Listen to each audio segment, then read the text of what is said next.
In this video, I'm going to show you how to turn off virus protection in Windows 11.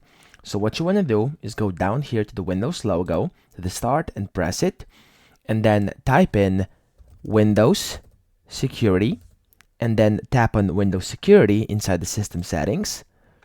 And then once you're in here, you want to go inside virus and threat protection. And as you can see, there's no actions needed on any of these, and there are green check marks all the way. And now you can't really see an option where you can turn off the Windows virus protection.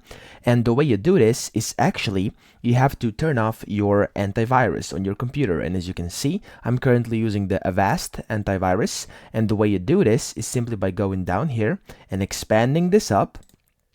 And in here, you can see the Avast, okay, the Avast virus. You want to right click on it, and where it says Shields Control, you want to disable it for however many minutes, hours, or permanently you would like, or until the computer is restarted. Now, if I press this, and press OK stop, as you can see, it says the antivirus has been snoozed and turned off.